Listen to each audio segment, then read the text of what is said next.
ജഗതി വാർഡിലെ സ്ഥാനാർത്ഥി Poojappura Radhakrishnan Zee Malayalam news ഒപ്പം ചേരുകയാണ്. സാർ, ഇപ്പോൾ നമുക്കറിയാം പ്രചരണം തുടങ്ങി ആദ്യഘട്ട പ്രചരണ പരിപാടികളിൽ ഉൾപ്പെട്ട ആളാണ് സാർ. ഇപ്പോൾ എങ്ങനെ പോകുന്നു അവസാനഘട്ട ഒരു പ്രചരണ പരിപാടികളിലേക്കൊക്കെ? അവസാന പ്രചാരണ പരിപാടികളെല്ലാം അതിഗംഭീരമായിട്ട് നടക്കാൻ പോവുകയാണ്. ആവേശോജ്വലമായിട്ട് മാറും.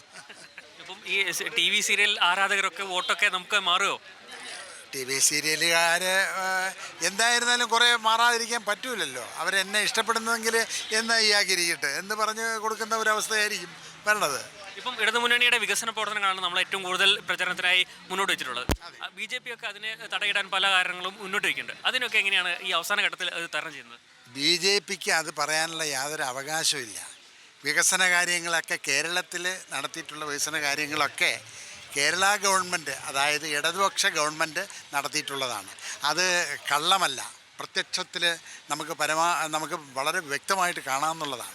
ഈ ബസ് ചിഹ്നമായി കിട്ടിയതോട് എന്താണ് പറയാനുള്ളത്? ബസ് ചിഹ്നമായിട്ട് കിട്ടിയത് എന്ന് പറയുന്നത് ബസ് എന്നും ജനങ്ങൾ ഓർക്കുന്ന ഒരവസ്ഥയായിട്ട് മാറി. നമ്മുടെ മൊബൈൽ ഫോണിൻ്റെ വിരൽത്തുമ്പിലിരിക്കുകയാണ് കാര്യങ്ങളൊക്കെ. എല്ലാം വൈറലായിരിക്കുകയാണ്.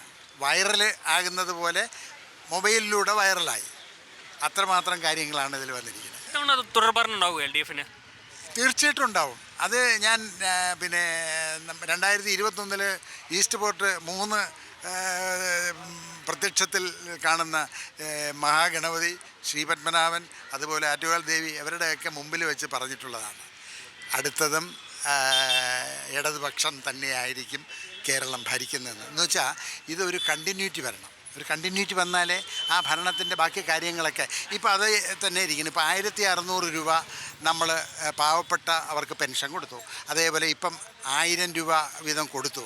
അപ്പോൾ ഈ 1600-ന് ഒരു കണ്ടിന്യൂറ്റി ഇല്ലാതിരുന്നാൽ അത് 2000 ആവുമോ? അതേപോലെ ഒരു തുടർഭരണം തിരുവനന്തപുരം കോർപ്പറേഷനും വേണം. ഒരുപാട് കാര്യങ്ങൾ നടത്തി. തിരുവനന്തപുരം കോർപ്പറേഷൻ എന്ന് പറയുന്നത് ഇന്ന് ദേശീയമായും അന്തർദേശീയമായും വളരെ പ്രചാരത്തിൽ നിൽക്കുന്ന ഒരവസ്ഥയിലാണ്. അത് എന്ത് തന്നെ ആകട്ടെ, നേരത്തെ ഒരുപാട് ഒരു മനുഷ്യനെ അല്ലെങ്കിൽ ഒരു ഭരണത്തിനെയോ നേരെ പ്രത്യക്ഷത്തിൽ മനസ്സിലാക്കാതെ അങ്ങനെ ഘോരഘോരം അതിനെക്കുറിച്ച് ആക്ഷേപങ്ങളും പിന്നെ മറ്റു കാര്യങ്ങളുമൊക്കെ പറഞ്ഞുകൊണ്ടിരിക്കും. അവരെ മനസ്സിലാക്കിയാലല്ലേ അതനുസരിച്ച് ചെയ്യാൻ പറ്റുള്ളൂ.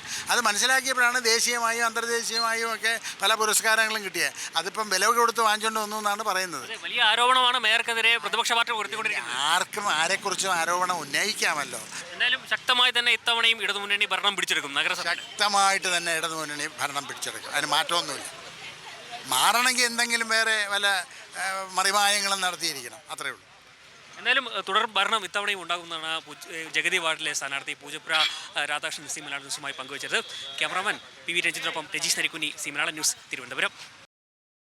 ഏറ്റവും പുതിയ വാർത്തകളും വിശേഷങ്ങളും വിരൽ തുമ്പിലറിയാൻ സി മലയാളം ന്യൂസ് എല്ലാ ഡിജിറ്റൽ പ്ലാറ്റ്ഫോമുകളിലും ലഭ്യം.